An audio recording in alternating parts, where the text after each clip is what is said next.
So hello guys, a very warm welcome. आज हम पढ़ेंगे 12th बायोलॉजी का एक इंपॉर्टेंट चैप्टर जिसका नाम है मेंस्ट्रुअल साइकिल। तो सबसे पहले समझते हैं मेंस्ट्रुअल साइकिल का इंपॉर्टेंस क्या है। अब ये सबसे पहली बात तो मेंस्ट्रुअल साइकिल होती है फीमेल्स के अंदर। अगर मेंस्ट्रुअल साइकिल ना हो तो रिप्रोडक्शन ही नहीं होगा। रिप्रोडक्शन का बहुत इंपॉर्टेंट पार्ट है ह्यूमंस के लिए मेंस्ट्रुअल साइकिल। ठीक है, मेंस्ट्रुअल साइकिल अगर नहीं होगी किसी फीमेल में तो वो रिप्रोड्यूस ही नहीं कर पाएंगे, बच्चे को जन्म दे ही नहीं पाएंगे। तो आइए समझते हैं इसको, है ना। ये तो हो गया इंपॉर्टेंस की स्पीशीज की कंटिन्यूटी को मेंटेन करना, उसके लिए रिप्रोडक्शन जरूरी है और रिप्रोडक्शन का एक इंपॉर्टेंट पार्ट है क्या, मेंस्ट्रुअल साइकिल। तो मेंस्ट्रुअल साइकिल सबसे पहले डेफिनेशन बात करते हैं, है ना। स्लाइड टू स्लाइड चलेंगे, है ना। हर स्लाइड में अलग अलग चीजें लिखी है ना। सबसे पहला डेफिनेशन क्या है, cyclical changes in the uterus and ovary of primates. ठीक है, मतलब और किसमें, प्राइमेट्स में। तो सबसे पहले प्राइमेट्स क्या होते हैं। प्राइमेट्स एक ग्रुप ऑफ मैमल्स, है ना, जो मैमल्स होते हैं जिनके पास मेमोरी ग्लैंड होता है। उसमें भी कुछ उच्च कोटि के प्राइमरी, जो उच्च कोटि के जानवर होते हैं उनको बोलते हैं प्राइमेट्स। इसमें क्या क्या इंक्लूड है, मंकी है, एप है और ह्यूमन भी, है ना। तो इन प्राइमेट्स के अंदर प्राइमेट्स की ओवरी और यूट्रस में कुछ साइक्लिकल चेंजेस आते हैं। किस वजह से आते हैं, due to the change in amount of hormones, है ना। इनकी बॉडी में हॉर्मोन्स का अमाउंट चेंज होता है, उसकी वजह से कुछ साइक्लिकल चेंजेस आते हैं और उसी साइक्लिकल चेंज को हम क्या कहते हैं, मेंस्ट्रुअल साइकिल। ठीक है, और फिर नॉन प्राइमेट्स की बात करें, प्राइमेट्स में तो हम आ गए, ह्यूमंस आ गए, एप्स आ गए, मंकीस आ गए, ये सब प्राइमेट्स। लेकिन नॉन प्राइमेट्स की बात करें तो डॉग हो गया, कैट हो गया, काऊ हो गया, बफेलो हो गया, ये सब क्या आते हैं, नॉन प्राइमेट। और सेम चीज उनमें भी होती है, लेकिन उन्हें उनके यानी नॉन प्राइमेट्स में हम इसी साइकिल को क्या कहते हैं, ईस्ट्रस साइकिल। इन साइक्लिकल चेंजेस को ईस्ट्रस साइकिल कहते हैं। ठीक है, फिर सबसे पहली बात करें कि जब सबसे पहला मेंस्ट्रुअल साइकिल कब होता है, तो ये होता है अप्रॉक्स 12 to 15 की एज में। 12 to 15 की एज में जब गर्ल रहती है तो उस टाइम पर फर्स्ट मेंस्ट्रुएशन होता है। फर्स्ट मेंस्ट्रुअल साइकिल को हम कहते हैं मेनार्क।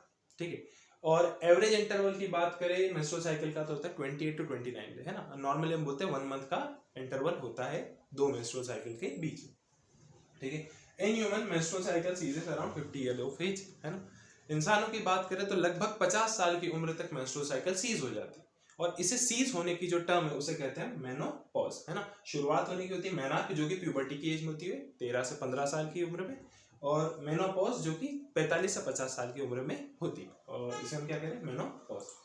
फिर नेक्स्ट स्लाइड है, बता रही है कि मेंस्ट्रुअल साइकिल में कौन कौन से हार्मोन्स इंक्लूडेड, है ना। तो दो जगह के हार्मोन्स यूज होते हैं, एक होता है हमारे ब्रेन से जो पिट्यूटरी से सीक्रेट होते हैं। पिट्यूटरी से सीक्रेट होने वाले हार्मोन है एलएच और एफएसएच। एलएच का फुल फॉर्म ल्यूटिनाइजिंग हार्मोन और एफएसएच का फॉलिकल स्टिमुलेटिंग हार्मोन।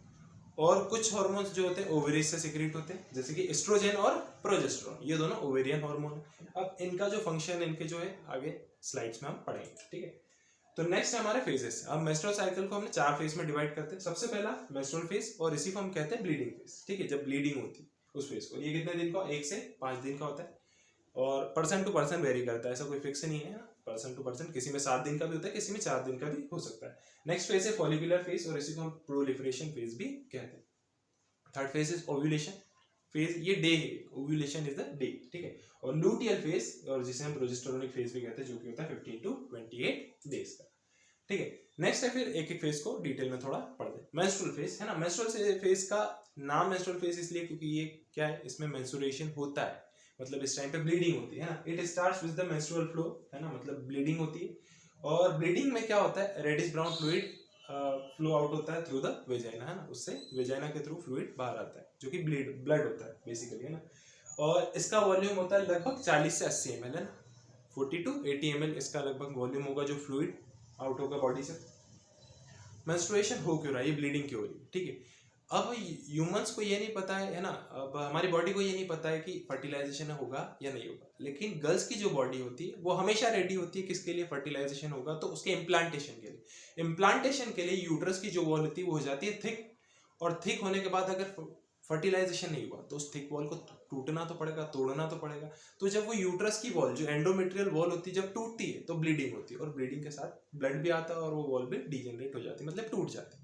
तो ठीक है, तो menstruation occur due to the breakdown of endometrial lining of uterus, मतलब यूट्रस के अंदर जो एंडोमेट्रियल लाइनिंग होती है, जो कि तैयार हुई थी किसके लिए, इम्प्लांटेशन के लिए, बट इम्प्लांटेशन हुआ नहीं तो टूटेगी, और टूटने की वजह से क्या होती है, ब्लीडिंग। ठीक है, नेक्स्ट है primary follicle is developed during this phase.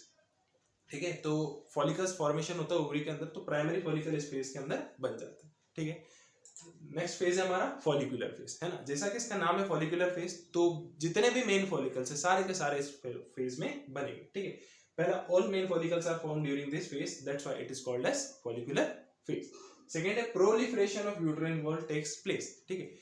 इस फेज में यूट्रस वॉल का प्रोलिफरेशन होता है, पहले टूट गई अब वापस बनना चालू है, धीरे धीरे वापस से वो थिन से वापस थिक होगी, जो एंडोमेट्रियल लाइनिंग थी वापस थिक होगी, और इसी को हम एस्ट्रोजेनिक फेज भी कहते हैं। रीजन, क्योंकि इस फेज में एस्ट्रोजन का लेवल बहुत हाई हो, यानी बढ़ जाता है, एस्ट्रोजन का लेवल इस फेज में इंक्रीज हो जाता है, इसलिए हम इसको एस्ट्रोजेनिक फेज भी कहते हैं। फॉलिकल बनते हैं इसलिए फॉलिकुलर फेज भी कहते हैं। और एक और चीज थी, है ना, फॉलिकुलर फेज का कुछ तो छोटा है, ठीक है, अभी आएगा आगे, ठीक है। In this phase follicle become completely developed and form a mature Graafian follicle, ठीक है। इस फेज में सारे के सारे फॉलिकल्स यानी कंप्लीटली मैच्योर हो जाते हैं, और लास्ट में जो फॉलिकल बनता है उसको बोला हमने मैच्योर ग्राफियन फॉलिकल। हाँ, याद आ गया बेटा, जो छूट रहा था क्या, कि इस फेज को हम फॉलिकुलर फेज भी बोल रहे हैं, एस्ट्रोजेनिक फेज भी बोलते हैं, और प्रोलिफरेशन फेज भी बोलते हैं, क्योंकि यूट्रस वॉल का प्रोलिफरेशन होता है इस फेज में, ठीक है। ये फेज कंप्लीट हो गया। नेक्स्ट फेज है हमारा ओव्यूलेशन। ओव्यूलेशन की बात करें तो ओवरी से ओवम का रिलीज होना, इसको हम बोलते हैं ओव्यूलेशन, ठीक है। और ओव्यूलेशन के लिए दो हार्मोन बहुत ज्यादा रिस्पॉन्सिबल है, एलएच और एफएसएच, जो कि कहां से रिलीज होते हैं, पिट्यूटरी से रिलीज होते हैं, ठीक है, LH and FSH. Both LH and FSH attain a peak level on the day of ovulation। जिस दिन ओव्यूलेशन होगा उस दिन LH और FSH अपनी पीक पे होंगे, मतलब सबसे ज्यादा अमाउंट उस दिन सेक्रेट हो, ठीक है। नेक्स्ट है rapid secretion of LH and LH, है ना, leading to its maximum level, ठीक है। LH का जैसे ही लेवल बहुत ज्यादा होता है तो वो लीड करता है उसके मैक्सिमम लेवल पे, और जो ये मैक्सिमम पीक लेवल होता है इसी को हम क्या कहते हैं, LH सर्च। ये जो मैक्सिमम पीक लेवल है उसको हम क्या कह रहे हैं, LH सर्च, ठीक है। LH सर्च इंड्यूस करता है किसको, रप्चर ऑफ ग्राफियन फॉलिकल। अब जो ग्राफियन फॉलिकल बना था वो तो ओवरी के अंदर बना था, ओवरी का क्या होगा, रप्चर होगा, उस ग्राफियन फॉलिकल के अंदर से निकलेगा ओवम, जो कि ट्रेवल करेगा थ्रू द एम्प्यूला, इस्थमस और इन्फेंटिबुलम, जो कि हमारे फैलोपियन ट्यूब, ठीक है। और क्या रिलीज कर देगा, ओवम कर देगा, क्लियर है। चलो, तो ये ओव्यूलेशन फेज था, इसका नाम क्लियर है क्योंकि ओव्यूलेशन हो रहा है, इसे हम क्या कह रहे हैं, ओव्यूलेशन फेज, है ना। तो ओव्यूलेशन हो गया। ओव्यूलेशन हमने देखा कि ग्राफियन फॉलिकल रप्चर हुआ और उसमें से ओवम रिलीज हो गया। ओवम रिलीज होने के बाद जो एक्स्ट्रा पार्ट बचा उसे हम क्या कहते हैं, कॉर्पस लूटियम, जो कि येलो कलर का होता है। जैसे ही कॉर्पस लूटियम सिक्रीशन होगा वैसे ही बॉडी के अंदर प्रोजेस्टेरॉन का लेवल इंक्रीज हो जाएगा, ठीक है। तो कॉर्पस लूटियम इंड्यूस कर देगा सिक्रीशन ऑफ प्रोजेस्टेरॉन, ठीक है। और जैसे ही प्रोजेस्टेरॉन सिक्रीट होगा तो ये एसेंशियल है किसके लिए, एंडोमेट्रियल लाइनिंग के थिक होने के लिए। अगर प्रोजेस्टेरॉन सिक्रीट नहीं होगा तो एंडोमेट्रियल लाइन थिक नहीं होगी, जो कि अच्छा नहीं है इम्प्लांटेशन के लिए। थिक होना चाहिए एंडोमेट्रियल लाइनिंग को, क्लियर है। Such endometrial is necessary for implantation if fertilization takes place. अगर फर्टिलाइजेशन हुआ तो एंडोमेट्रियल लाइनिंग जो होनी चाहिए वो थिक होनी चाहिए, थिन हुई तो इम्प्लांटेशन नहीं हो पाएगा। Next, and if fertilization doesn't occur, then this cause disintegration of endometrial wall and leads to menstruation.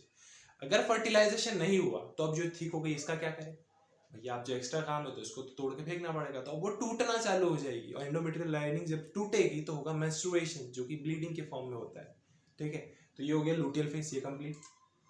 Next कुछ पॉइंट्स है जो रिमेंबर याद रखना चाहिए, इंपॉर्टेंट पॉइंट्स है। पहला phase, there is no clotting in the menstrual flow, ठीक है। तो नॉर्मल कहीं भी हमारी बॉडी में ब्लीडिंग होती है फटाक से क्लोटिंग हो जाती है, लेकिन मेंस्ट्रुअल फ्लो में कभी भी क्लोटिंग नहीं होती। रीजन, क्योंकि वहां पे एक फाइब्रोलाइटिक एंजाइम होता है जिसका नाम है प्लाज्मिन, जो कि क्या क्लोटिंग नहीं होने देता, ठीक है। दूसरा, menstruation only occur if ovum is not fertilization. Menstruation तभी होगा जब ओवम फर्टिलाइज ना हो। अगर ओवम फर्टिलाइजेशन हो गया तो मेंस्ट्रुएशन सीज हो जाएगी, जो कि 9 महीने के लिए होती है, जब महिला प्रेग्नेंट होती है ना, फीमेल जब प्रेग्नेंट होती है तो मेंस्ट्रुएशन सीज हो जाता है, ठीक है। Lack of menstruation may be an indicator of pregnancy.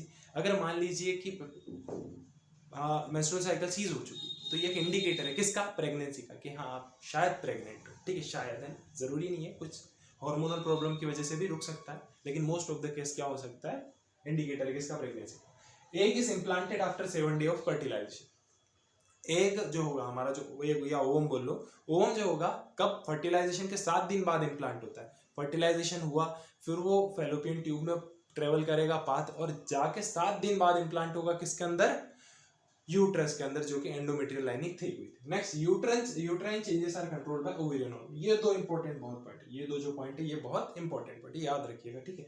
Uterine changes कौन कंट्रोल करता है, ओवेरियन हार्मोन। और ओवेरियन हार्मोन, ओवेरियन चेंजेस कौन कंट्रोल करता है? Pituitary hormone. ठीक है, ये दो इंपॉर्टेंट पॉइंट है। क्या? Uterine changes are controlled by ovarian hormone और ovarian changes are controlled by pituitary hormone. ठीक है, time period for luteal phase is always constant, that is 14 days. ठीक है, अब मान लीजिए किसी लेडी की जो मेंस्ट्रुअल साइकिल है 28 डे, किसी की 30 डे और किसी की 45 डे, सबका अलग अलग मेंस्ट्रुअल साइकिल डे, लेकिन सब में एक चीज कॉमन होगी, वो क्या है? Luteal phase. जो लुटियल फेज होगा वो हमेशा 14 डेज का ही होता है। ठीक है, नेक्स्ट है कुछ इंपॉर्टेंट है ना। पहला पॉलीमेनोरिया। ठीक है, अब हम नॉर्मली क्या बोलते हैं कि एक महीने में एक होती है, मतलब एक साल में 12 बार मेंस्ट्रुअल साइकिल आनी चाहिए। ठीक, अगर मान लीजिए कि किसी को 12 से ज्यादा बार मेंस्ट्रुअल साइकिल हो रही है, मेंस्ट्रुएशन हो रहा है एक साल के अंदर, तो उसे हम कहते हैं पॉलीमेनोरिया, है ना। पॉलीमेनोरिया मतलब more than 12 menstrual cycle in a year, एक साल में 12 से ज्यादा मेंस्ट्रुअल साइकिल होना, उसे हम क्या कहते हैं? पॉलीमेनोरिया। देन दूसरा है ओलिगोमेनोरिया। दूसरा केस ये भी हो सकता है कि 12 से कम हो जाए, है ना, किसी का टाइम बहुत ज्यादा बढ़ गया, 45 दिन 60 दिन 2 महीने तक मेंस्ट्रुएशन नहीं हो रहा, तो उस केस में भी प्रॉब्लम है। तो उस केस को हम क्या कहते हैं? ओलिगोमेनोरिया। ओलिगो का मतलब होता है कम और पॉली का मतलब होता है ज्यादा। तो ओलिगो क्या? Less than 12 menstrual cycle in a year. Next है डिसमेनोरिया, पेनफुल मेंस्ट्रुएशन। डिसमेनोरिया मतलब क्या होता है? डिस्टर्बेंस होना, है ना, पेन होना। तो अगर बहुत ज्यादा पेनफुल मेंस्ट्रुअल साइकिल हो रही है तो उस कंडीशन को हम बोलते हैं डिसमेनोरिया। ठीक है, फोर्थ टर्म है एमेनोरिया। एमेनोरिया का मतलब होता है मेंस्ट्रुअल साइकिल का सीज हो जाना, होना ही नहीं। मेंस्ट्रुअल साइकिल अगर रुक चुकी है तो उस कंडीशन को हम बोलते हैं एमेनोरिया। ठीक है, menstrual cycle is ceases for a particular time, है ना, उस पर्टिकुलर टाइम को हमने क्या कह दिया? एमेनोरिया। और एक और है लैक्टेशनल एमेनोरिया। ये स्पेशल केस है, जब बेबी बर्थ, बच्चे का जन्म होता है, उसके 6 महीने तक जब बच्चा माँ के दूध पे, है ना, जिंदा रहता है, मतलब माँ का दूध पीता है, उस फेज को हम कहते हैं लैक्टेशन फेज। और लैक्टेशन फेज के टाइम पे जो एमेनोरिया होता है, मतलब उस टाइम पे भी मेंस्ट्रुअल साइकिल सीज रहती है लगभग 6 महीने तक, और उस एमेनोरिया को हम क्या कहते हैं? Lactational amenorrhoea. क्लियर है? चलो नेक्स्ट, थैंक यू। ठीक है, तो यहाँ पे अपना मेंस्ट्रुअल साइकिल कंप्लीट हो गई। ऑलमोस्ट एनसीईआरटी के सारे पॉइंट इसमें कवर्ड थे। थैंक यू, है ना। आप अच्छा लगा हो तो लाइक करना, शेयर करना एंड सब्सक्राइब करना। Thank you.